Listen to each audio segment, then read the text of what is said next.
Ladies and gentlemen, good afternoon and welcome back to this first session of the afternoon of our forum for 2022. So this morning we had several discussions about the impact of COVID-19 on the structural changes that has occurred in the economy, in employment and the social sphere. We also engaged into what the possible consequences of the devastating and unjustified attack of Ukraine could mean for the European Union and the world altogether.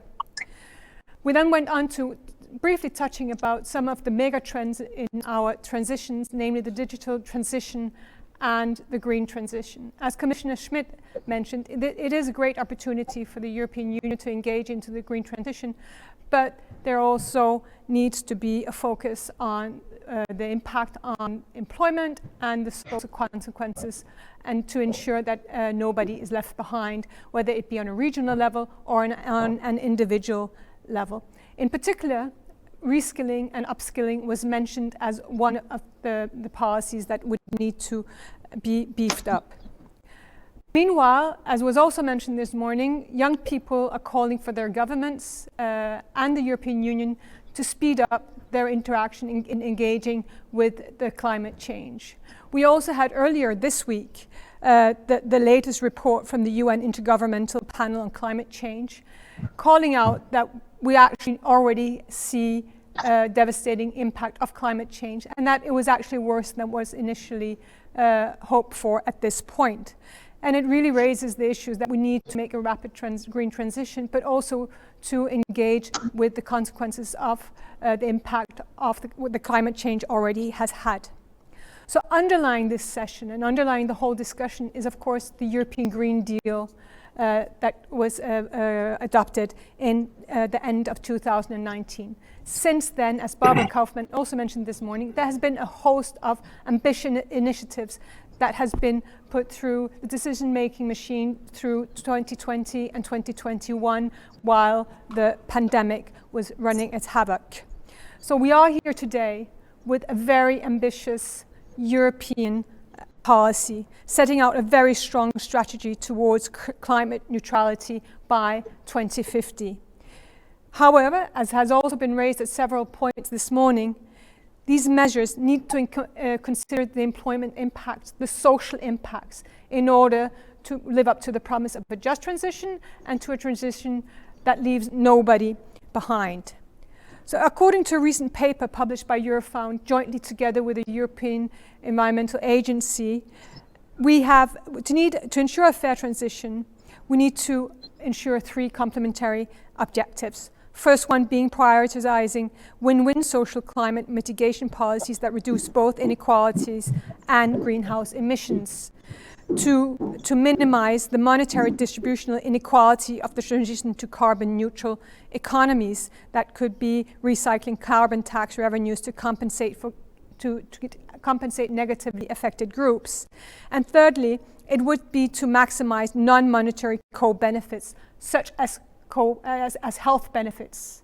What we know with the green transition is that we will have immediate effects with regard to the policies that are adapted to drive the transition, but the environmental gains will come much further down the line. So there is a time dimension into it. So in this session, this afternoon, we will discuss what we can expect going from today's way of producing and consuming towards reaching the environmental commitments we've all signed up to. We'll not talk about the new steady state. What we want to talk about is the transition, how to get from where we are today, which is A, to 2050, which is B.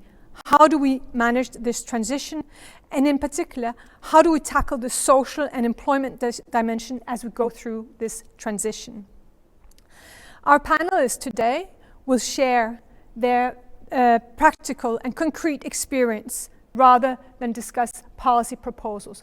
What we want to discuss is how to make and how the green transition in making can be a just transition seen from different angles. We have a European agency perspective, an employer perspective, a regional experience, and trade union. So in essence, what can the past and the current experience teach us on how we combine economic efficiency with social and environmental justice as we transit to climate neutrality. That's in essence what we want to debate here over the next 55 minutes. I'm very pleased to greet our excellent panelists with a very deep experience in all these areas. Otilia Dhand, who is a managing director at Teneo and also member of the high-level advisory group to the European Union Commissioner for Economy, Paolo Gentiloni. I'd also like to greet Eva Jensen, Head of Climate Change, Energy and Transport at the European Environmental Agency in Copenhagen. And Nicholas Creswell, welcome, Global Head of Culture and Talent of the renewable energy company Orsted. And Alexander Boto, General Director of Ihobe, the Basque Environment Agency, which will share their very ambitious and interesting experience. And last but not least, Luca Visentini, General Secretary of the European Trade Union Confederation. Welcome all of you to our discussion over the next hour. To head off our discussion, I would like to invite Otilia to talk to us a little bit what we can learn from previous experiences of transitions. A transition that we went through not so long time ago for the Central and Eastern European countries. A transition from the planned economy to a market-based economy. Otilia, please. Thank you very much, Maria, and good afternoon, everyone. I'm very honored to be a part of this panel and talk about what is going to be our transition to the future of the economy. Sustainable and prosperous economic future is certainly a vision worth pursuing, but we will need a lot of political courage, societal resolve, and trust to achieve it, because just as Maria outlined, in transitions there is a lag between the decisions that bring immediate negative consequences in many cases, and the long-term benefits that eventually bring. And transition of Central and Eastern European countries from centrally planned to open and free market economy is a great example, because it is arguably one of the most successful economic transitions on record.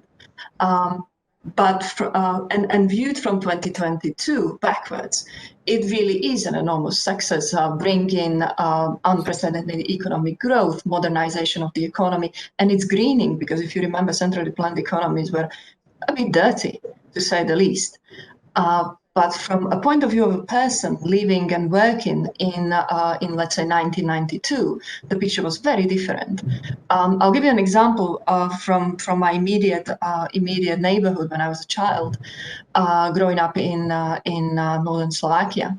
There was an outdated, rather obsolete carpet-making factory called Slovena, which the whole village was trying to save, because entering into the market economy, the managers were not able to find the markets for what was rather outdated products. The workers were producing the carpets for the stock and working without pay, hoping that they can somehow pull together through a difficult couple of months, and then they can find the new markets. Eventually being paid out in the markets, and the company didn't make it. The workers lost their jobs, and many of them that were close to retirement age actually never found new employment until early retirement was mercifully upon them. And many others had to either move for a new job, or they had to commute, which disrupted their family life. And overall, the transition was really pulling the fabric of the local society apart. So it was really difficult to see the long-term benefit of the transition to the open and free market economy, when these were the daily realities that the workers of that particular factory and the whole village was experiencing. In this transition, we will also have a lot of Slovenas like this one. The proverbial coal mines will close. Factories will automate. Companies will seek to hire digital natives, and the brunt of this transition will be borne by those coal mine workers, by people in the industries that will be automating, and by the workers that are close to retirement age with little digital skill. And as in any transition, we usually see this polarization of the society where those that are driving the transitions, like me and you know, the urban educated elite in this case, that has the green and digital vision of the economy. This is the group that pulls ahead as far as possible and wants to go even faster. And those who bear the brand of the transition scream for it to stop and return to what was considered the good old days. This transition will be no different. And we know from the past crises and transitions what it does to the society and politics. It is likely that politics will be unhinged. There will be an increase in government instability, potentially more frequent elections, traditional parties losing support, new ones rising, and seeking the voter rather than consensus and vision.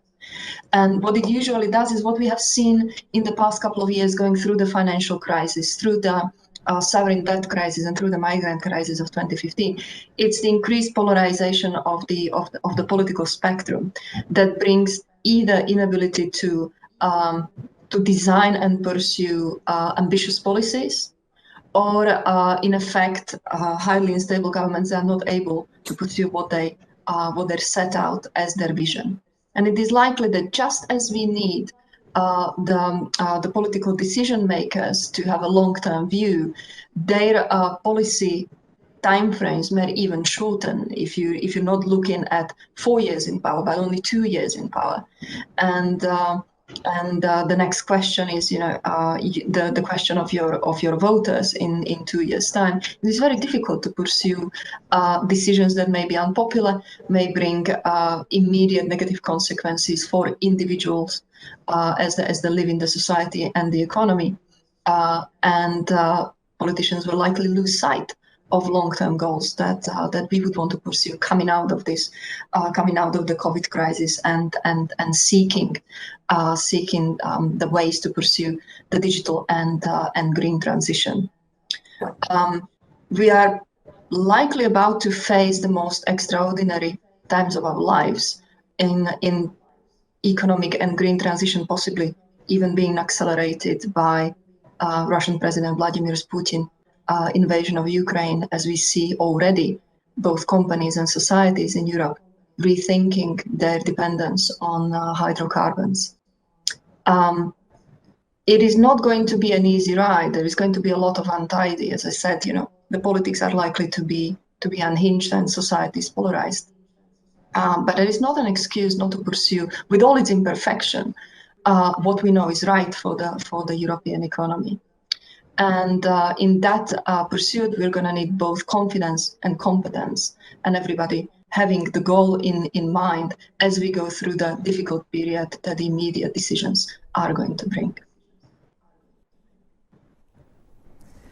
Thank you very much, Otilia. I think that's a very, let's say, very visionary way of a visual way of kind of trying to imagine what is it that we're actually looking at, and how to maintain the cap to get to the end of the green transition to point B, as I said.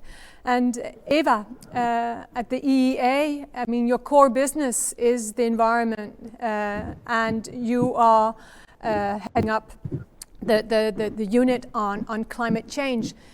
Do you recognize what Otilia was trying to paint for us? A picture of, as you said, untidiness, but with a goal. What do you think? Can we get to the point B? Can we get to a shared understanding of what our goal is and how to get there?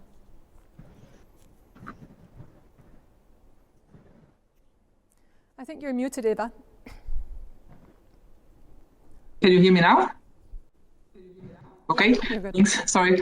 Yes, Maria, I think the answer is fortunately yes, we can.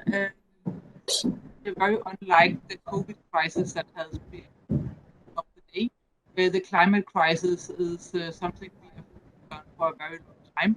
It's something we know a lot about. It's something where we actually do have a shared vision.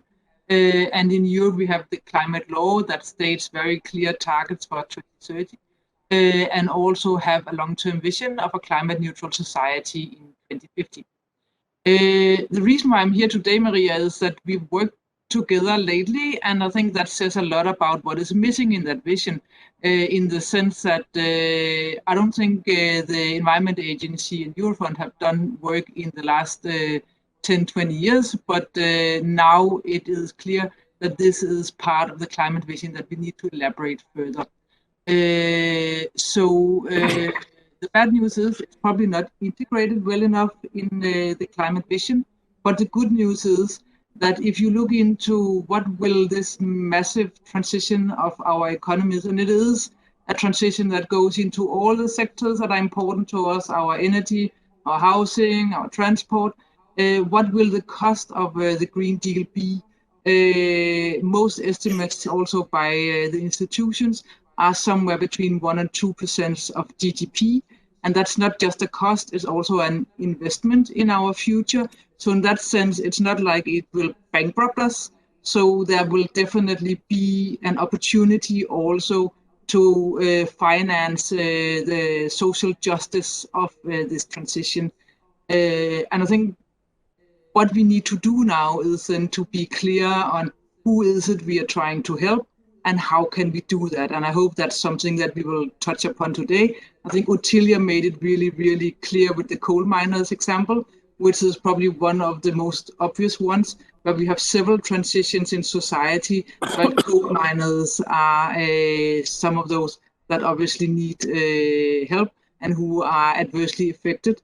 But this is also a crisis where doing nothing is doing harm to a lot of people who will be affected by climate change. So in that sense, that's not really an option.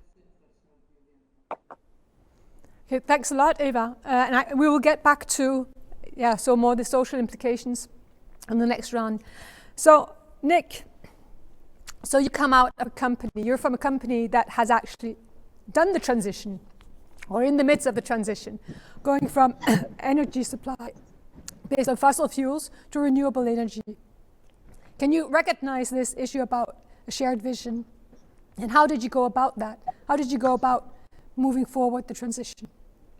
100% recognize it. And I think the thing for us to bear in mind here is both the importance of a shared ambition and a shared vision. And so to bring that to life, you already mentioned that we used to be all about fossil fuels as a company. So 10 years ago, we were Dong Energy, Danish oil and natural gas. We were all about fossil fuels with really a small offshore wind business.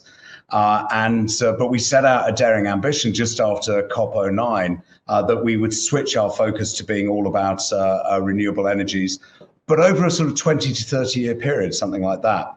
And actually what happened, because we set out a very clear ambition around this, and then we equipped and empowered our people in the organization to deliver on it, we actually ended up moving much, much faster on that ambition than we ever dared hope back in 2012. And so now we reach the point where where we have very low carbon emissions from the energy that we generate. And so I think the key thing there that we started with was that very clear ambition that was well articulated in the organization, and that the organization took to heart and then brought to life, and that the organization was empowered to bring to life as well. But then a second crucial step was about shared vision. So that point about vision is crucial too. And that came at a sort of inflection point for us back in 2017, when we had essentially divested our oil and natural gas businesses. And we were really doubling down on offshore wind and starting to move seriously into onshore renewable energy. And that was when we decided to rebrand ourselves, because Danish oil and natural gas, we completely didn't describe us. We are now a global renewable energy company.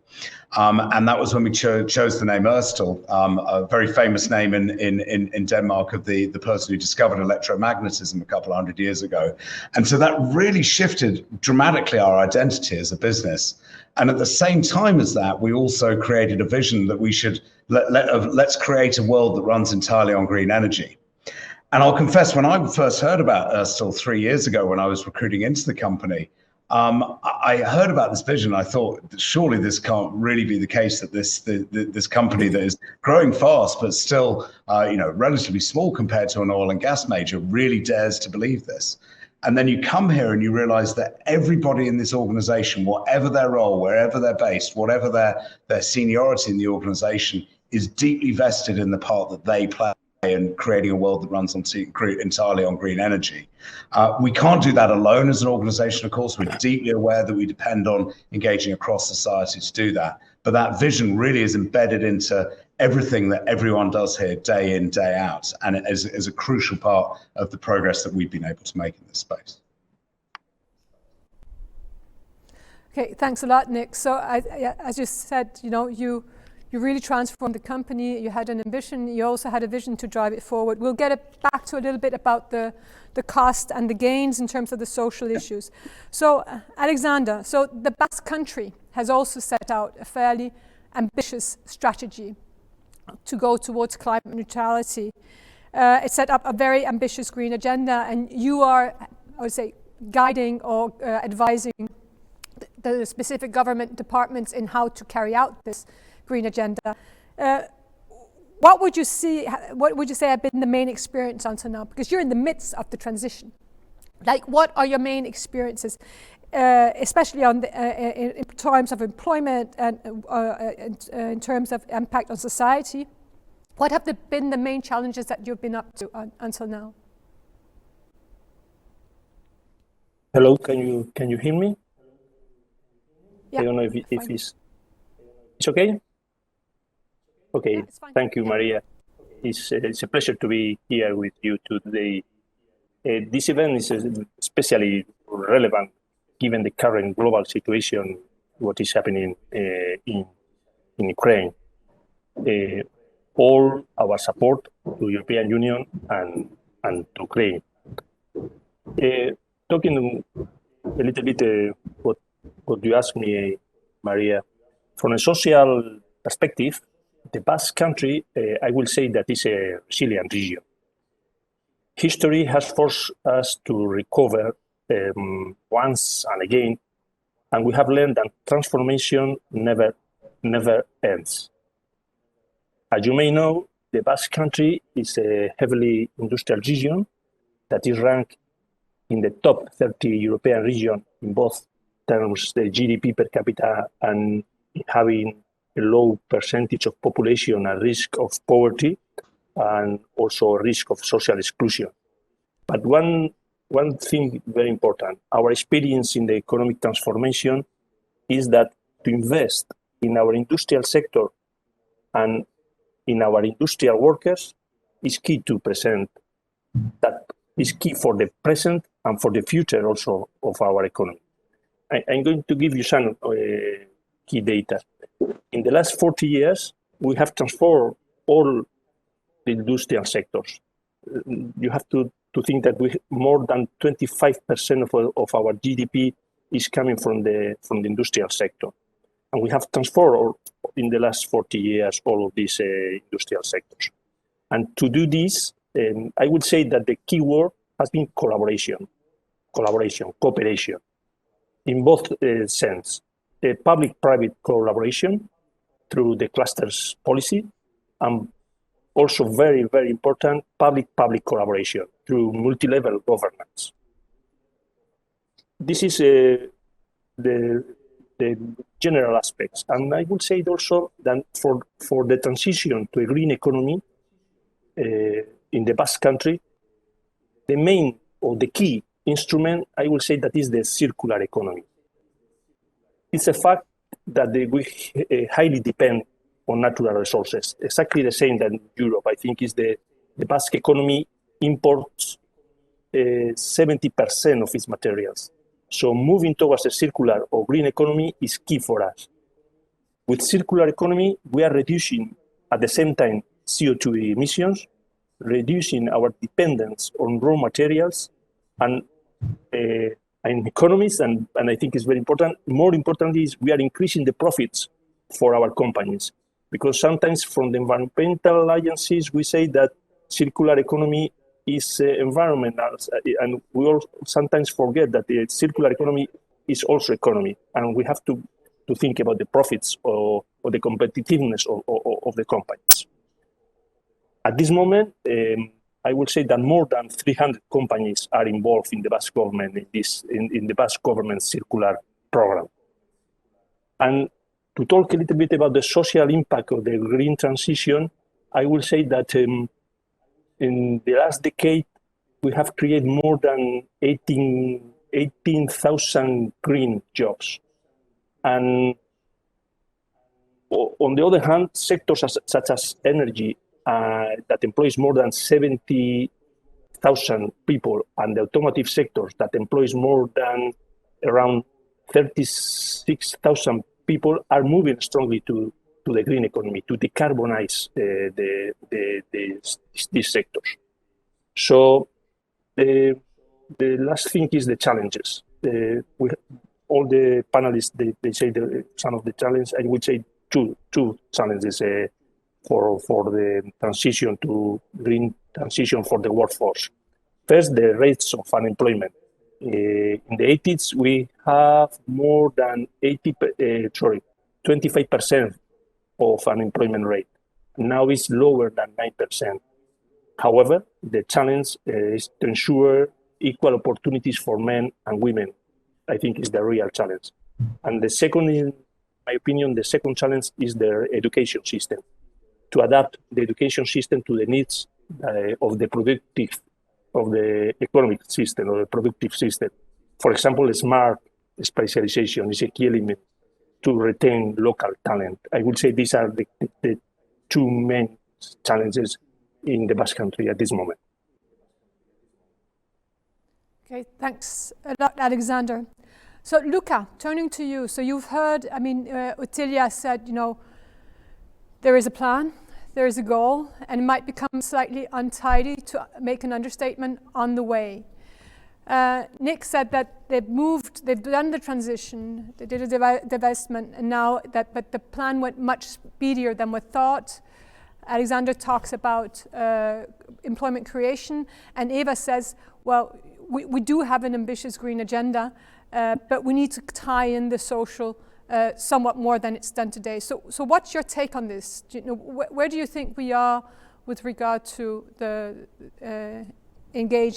using the green transition as an opportunity for the social and employment questions? Luca, please. Thank you, Maria, and thank you all for having me. Well, I would like to come back to start to the first statement of Otilia. It was about the transition from the planned economy to the market economy in the European Union, especially for the Eastern countries. Well, that transition happened when we were adopting the Maastricht Treaty that we are now celebrating the 30th anniversary of. And in the Maastricht Treaty, you can find Article 3 in particular, some important statements, I think, because it refers to the social market economy, to full employment, to social progress, and to environmental sustainability. So if we look at the way we have managed that transition at that time, during the first 2 decades after the Maastricht Treaty was approved, well, I have to say, frankly speaking, that transition was totally unsuccessful. Because we had promised all this to the people of the European Union, West and East, Old Europe, New Europe, and in the end, what happened was erosion of rights, protections, and sustainability in the Western countries, and increasing divergence and inequalities in the Eastern countries. So I think if we want to manage the new transition we have in front of us, that we need to look at the past and to avoid to repeat the same mistakes. In this respect, well, we should come back to the core, the ideological and cultural core that was at the basis of Article 3 of the Maastricht Treaty, which is a Keynesian and environmental sustainable vision that has been lost over the last few decades to move towards this neoliberal obsession that has driven austerity, cuts, and, as I said, erosion of our social model. In this respect, I see 3 big challenges at the moment in front of us. We have different crises, of course. There is COVID. Now we have war back to Europe, unfortunately. And we have, of course, also the climate and digital transition. Is not only the climate one. We have also incredible transformations going on in our economy in parallel. That is digitalization, automation, new technologies, etc., etc.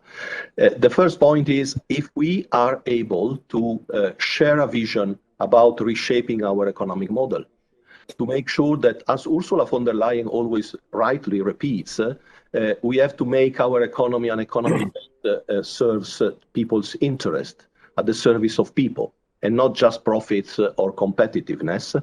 And to do so, we have an extraordinary opportunity, more than 1 trillion euros available for getting out from the COVID crisis, something that the European Union was never able to agree upon. Let's use this money properly. And it's not just and only about earmarking 37% of the money for climate transition and something else to get out of poverty, etc., etc. All this is important, of course, but without an economic vision, without knowing what the European Union wants to do of its industry, of its energy supply, of its technological development, what projects we are going to share all together to make sure that our industry and our economic activities can really be turned into something sustainable. And what we have to do to make sure that every euro of the 1 trillion we are going to spend will go for quality job creation and for inclusiveness and equality. Well, without all this, we will again spend a lot of money without knowing exactly what result we will get in the end. So monitoring mechanisms, strategic vision, frameworks for governance, for social dialogue, for involvement of local public authorities, social partners, stakeholders in the society, businesses, of course. Well, all this is essential if we want to reshape the future. We have some of these instruments, but not all of them yet at our disposal. So there is still some effort, some additional effort to be made to go in this direction. The second element is that in few months' time, if we don't act by radically revising and reforming our economic governance, we will be back to the old austerity rules.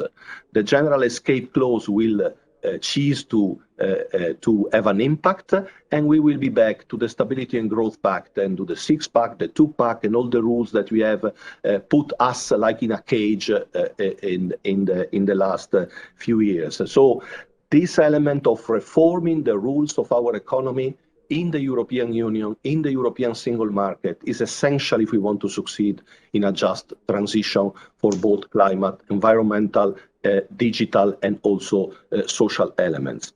And last but not least, we need to know what we mean by just transition. It's not just and only providing some training pads to the workers that are going to lose their jobs. It's not just and only providing some pre-retirement schemes to the miners that are going to lose their jobs. It's not just and only to focus the Green Deal on mining and coal production reduction, while completely disregarding what is going to happen to the steel industry, to the automotive industry, to the technology industry, to the energy supply, to the agriculture, to the food production. All these sectors are completely ignored by the Green Deal and by the Fit for 55 package. So there are still many, many loopholes in our strategy. We need really to act swiftly if we want to address it with a shared vision, but particularly with shared instruments at our disposal, at the disposal of all of us, to make this transition succeed. And the emergencies that are exploding lately, of course, the war, are pushing us to be more ambitious and also more focused. We are not yet there, so there is still a lot of work to do together, I think. Okay, thank you, Luca. So still a lot of work to be done on actually getting a shared vision in place. So there's kind of a framework, but we need still to figure out exactly what the vision is and where we need to go. So Eva, here I'll get back to you, because what Luca said is we need to understand what actually just transition means, right?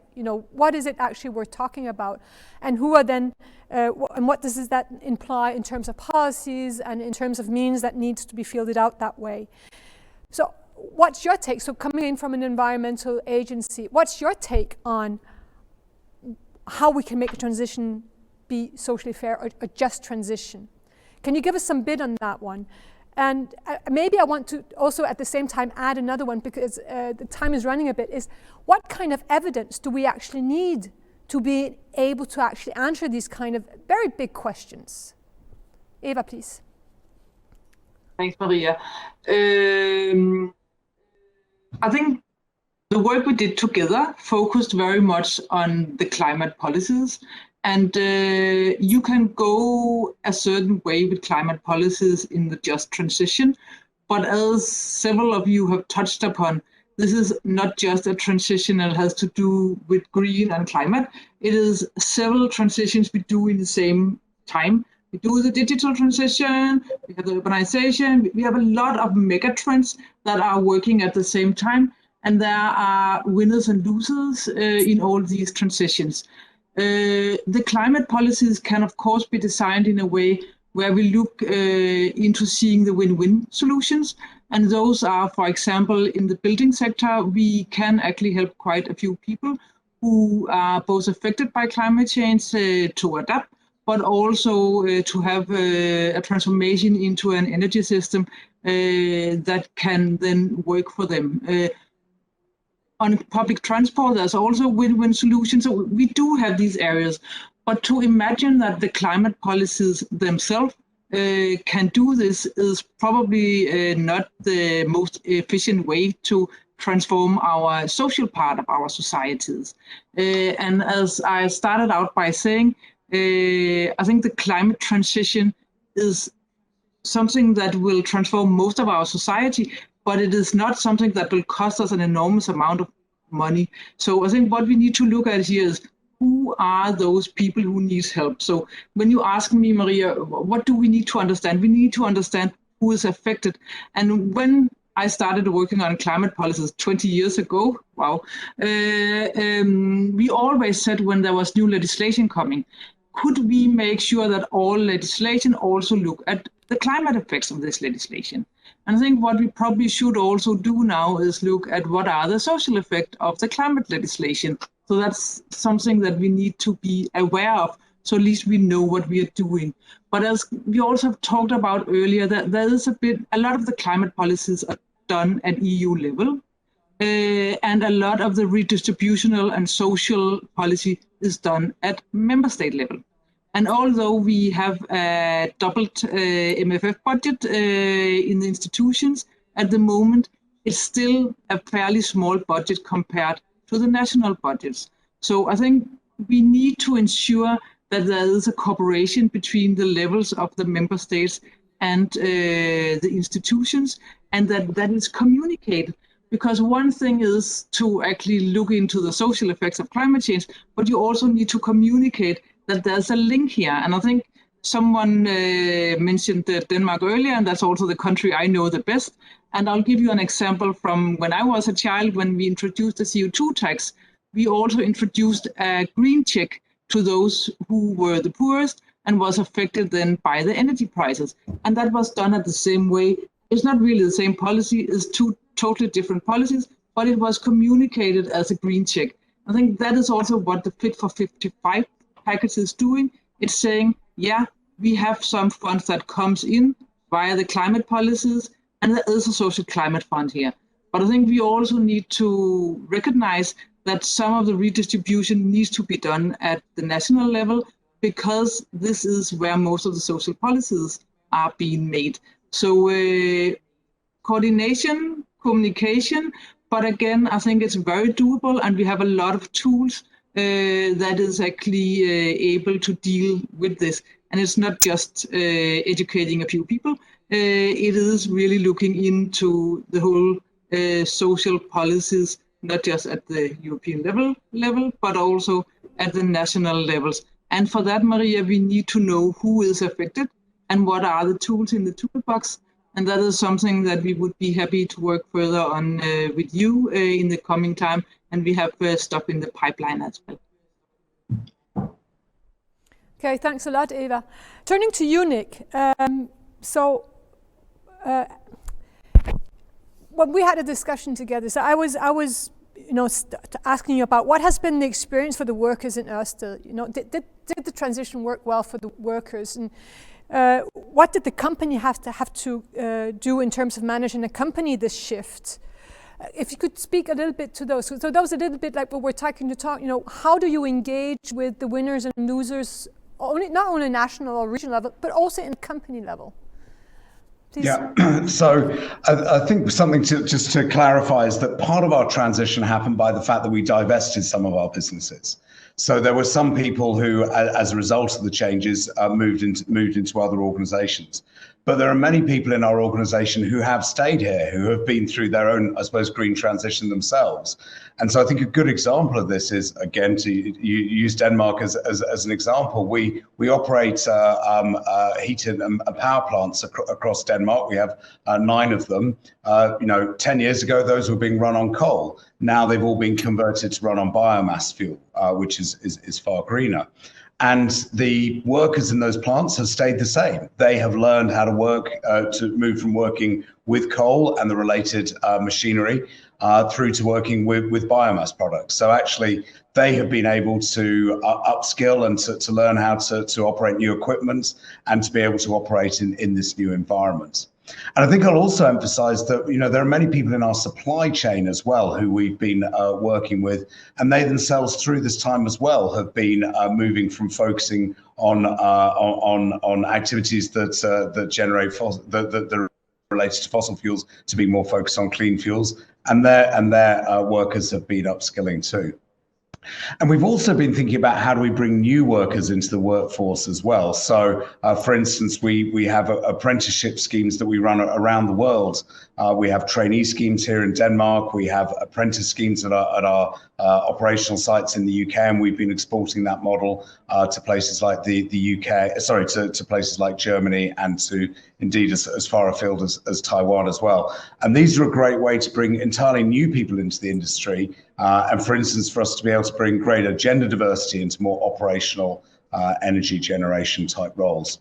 So I think just sort of some examples of how we've been able to reskill and upskill as we've been through that transition.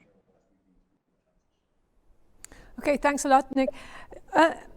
Alexander, so in the Basque countries, we had a discussion about how the green transition would actually have some impact on employment. You mentioned that employment had actually grown, unemployment was much lower, but once again you do get some transitions going on in the labor market, and you also have an impact on the social tissue, so on the communities within which this is occurring. So I would like to jump to a question where we could maybe talk about.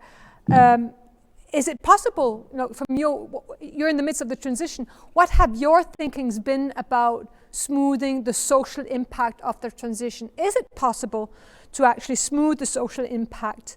And how have you experienced them in your territory, like in the Basque country, and how were they addressed? I will try to, thanks Maria, I will try to explain a little bit about this question. For the Basque government, I would say that the main ingredients of the just transition or green transition they are connected or they are linked are three ingredients or 3 main aspects. A shared vision, some panelists told about that, shared vision across levels or tiers of government and shared planning. It's very important to have a shared planning, long-term planning, climate change. We have all of this energy transition, transport planning. All of this territorial planning is very important. The second ingredient, I will say that, as I told before, the public-private collaboration, and I'll give you a couple of examples of these ingredients. And the third one is the environment at the center. You say people at the center, I think it's people, economy, and environment, they can go together, and I think it's important. An environment at the center of the economy, of the economical policies, as a factor also of competitiveness. Some examples. The green transition in the Basque country, we follow 2 main great planning, Basque Green Deal. We follow the European Green Deal and we create our Basque Green Deal and also Basque Country 2030 agenda. And the main message of these two roadmaps, I think, is farther, faster, together. And some real examples. We have 200 municipalities working in a network we call the Basque Network for Sustainability to ensure transition of Agenda 2030 is locally led. And another example, last year we created a Basque Circular Hub. It has one center in one of our three. We have three main cities or three capitals in one, and we create the first center in Bilbao. And this year we will open a new one in Vitoria, and probably next year in San Sebastian, the three capitals of the Basque Country. They will have one center of the Basque Circular Hub. And what is important this hub, because we collaborate with three universities and private companies, and we are training more than 200 students on circular innovation and eco-design.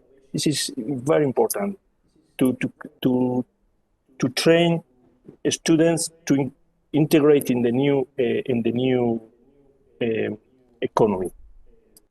And talking about just transition, we have, as government, we have some indicators or some objectives, quantitative objectives. First one is economy reactivation to maintain unemployment below 10%. The second one is very important, placing Basque Country among the 5 European countries with the lowest social inequality, that is measured with the Gini index. The third one is consolidate the school dropout rate below 7%. And the fourth one is positioning the Basque Country among the 6 European countries with the highest gender equality index. And the last one is the environmental or the climate objective is reducing greenhouse gas emission by 30% until the next 2030 year. These are some of the key indicators or key objectives that we are putting from the government as the main key objectives. And they have to interact and play with each other as they go along. They all have to be fulfilled. So Luca, does that speak to you? I mean, we've been talking about transitions, and we know a lot of regions that have had, one could say, kind of fairly difficult transitions. Do we actually have any successful examples of transitions, company or on a regional or country level, and successful in the sense of being a just transition? Do we have any examples of just transitions around? And if we do, what was it that took it to become a just transition in that sense? And maybe just to jump in, another issue is, what did they need to know to be able to make that just transition? Because as Eva says, we need to know more about who's being impacted by what. Maybe, Luca, if you could answer on that question and maybe react a little bit to what was said before. Yeah, thank you. Well, I think that there are, of course, positive examples of just transition. I have to say that Spain is one of the countries that are in the forefront in this respect, the Nordic countries as well. We have also examples, sometimes even in the East, but there are also, of course, also very bad examples, regions and areas where we have in the past created just economic and social deserts. And what has made really a difference are two fundamental factors. The first one is to have a plan, to have a vision on how you can transform the economy or of a specific territory, of a specific sector or cluster. And the second element is that you don't consider the social dimension, social measures, employment measures, just as a compensation that comes after the damage is done. Some kind of, palliative to help people recovering from a disruption in the economy that has come either because of globalization or because of climate change or because of digitalization and automation. It has to be clear that the social dimension has to be embedded in an anticipation of change approach, and everything has to go together with an holistic approach. In this respect, the best practices we have seen so far have shown that what is crucial is first that all the actors come together. This means the local authorities in a certain territory, the social partners, the businesses involved, of course, the workers. These people have to be involved. They have to be included in a process that they can participate to shape. The second element is that it's necessary, as I said, to plan the changes. And planning the changes means that when you see that there is a specific industry or a specific energy production plan or any kind of other economic activity that is at risk either of disappearing or of going through massive restructuring, well, you have, first of all, to discuss with the businesses involved if they see any perspective to survive and at what conditions. And second, if they say, we can survive, but by cutting half of our activities and jobs, or they say we cannot survive at all, then you have to mobilize investment, but also industrial policy to attract new economic activities in that same very community where the disruption is going to take place. This is the first element that has to be considered. And of course, if you can manage this, if you can really plan and design the future and the change with the actors involved, the businesses, workers, authorities, and stakeholders, then, of course, the employment and social protection instruments, including training and reskilling, become very important to accompany the process in a positive way. Because then, if you know what this company is going to do, what is going to survive, what is going to be transformed, what is going to die, and how you can replace what is going to die, then you can project and design also what kind of social protection instruments you need to accompany this change, what kind of retraining instruments you need to accompany this change, and also what kind of collective bargaining, social dialogue instruments social partners can put in place to help in managing this transformation properly. Well, all this is, of course, a very complex process that requires to get out from what Eva was describing as, I would say, a silos approach. You know, climate policy on one side, on the other side you have employment policies, on the other side you have, I don't know, social protection and pre-pension schemes. I mean, these elements in the European Commission, in the member states, in governments, in public authorities at local level, all these elements go one separated from the others. Instead of having an holistic and coordinated approach, we have really to come back to a coordinated approach that can really make us succeeding. And in this respect, I totally agree with you, Maria. Having a proper analysis and proper data to back this process, providing guidance, technical assistance even, from the public authorities towards businesses, workers, and social partners and other stakeholders is fundamental to succeed in this process. I mean, we have potentially all these instruments at our disposal, because here in this debate we have two fundamental agencies of the European Union that can really help. I mean, we need to talk to each other, but we need also the European Commission, governments, public authorities to give an input to you, to us as social partners, to the local authorities, to come together and to have a framework, a strategy, a governance. And well, on this, we are not yet completely there. We need really to make, as I said before, an additional effort to progress in this respect. There is probably a shared vision, but we don't have yet all the shared instruments and the toolbox Eva was referring to. That one is not yet completely there. We have pieces, bits and pieces, of this toolbox, but we have to put them together in a more coordinated and comprehensive strategy, I think. Thank you, Luca. Otilia, I'm going to give you 1 minute to react on what you've said, and then I'll go back to other panelists, and you have 30 seconds to bring your take-home message to the audience and to the two agencies that are also in this panel. So we're really short in time, and as it's virtual, we have to stick to it.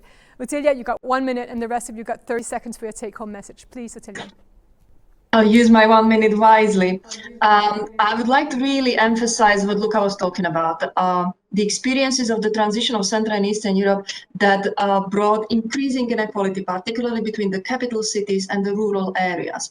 And to me, as a political risk analyst, this is the root cause of political instability we have recently experienced in Central and Eastern Europe. People in the rural areas thinking that the dominant paradigms of the last 30 years did not work for them. The open economy, liberalism, European Union, single market, not only doesn't work for them, it works against them. And it makes them think of alternative political arrangements, of alternative economic arrangements, and look into the models that are just different from what we have right now. And this has been the driver of political instability in many countries of Central and Eastern Europe, particularly as we went through the financial crisis and sovereign debt crisis, and then finally the refugee crisis in recent years. And to me, my biggest wish for the green and digital transition is that we do not repeat this mistake, that we conceive the green and digital transition with the goal in mind of not leaving anyone behind, or at least leaving as few as possible. And that is the imperative for the social and political stability of future Europe. That's my last remark. Thank you, Otilia. Thank you. Eva, please, 30 seconds. Yeah, 30 seconds. I think for me it's important to say that here the option of doing nothing is not an option, because doing nothing is doing harm. I think that is really my main message. The other part of the message is that it isn't that expensive either. It is actually something that is really doable, but we need to ensure that those most affected, both of climate change and of the measures we are doing against climate change, is then probably helped to be part of our new economy. And we are transitioning the economy in many ways at the same time, but this is also how society have moved the last many years, and there's no way around it. So it's just to make sure that we do it in a way where everybody is part of it and can see themselves in our shared future vision. Thank you, Eva. Nick, please. I'll keep it short. The green transition and the just transition, they are inextricably linked. And a key way to help the just transition happen is to reskill and upskill and empower your workforce. Thank you, Nick. Alexander, please. Yeah, the 5 ingredients for the toolbox that you have been talking about: cooperation and innovation, very important sustainable financing system and sustainable education, and also you have mentioned the key statistical data. Okay, thank you very much. And Luca, please, what's your take-home message? Well, first message is what Eva said. We cannot stay steady and not act. It's fundamental that we act, but we have to act in the right direction. And I see 3 main ingredients for the right direction to be built. The first one is to have a strategic vision and holistic, comprehensive. The second element is that we need to boost the dialogue, cooperation, particularly social dialogue, and some kind of ambitious governance. And the third one is that we need to put together all our instruments in a toolbox, and these instruments are, of course, money, investment, but also a strategic industrial vision and the capacity to embed the social dimension into this transformation. Okay, thank you very much. I think there is agreement among our panelists that there is this shared vision that is needed, that the social and the environmental transition is intrinsically interlinked and cannot be separated, that we need more data, though that's from an agency providing evidence. That sounds like a good conclusion.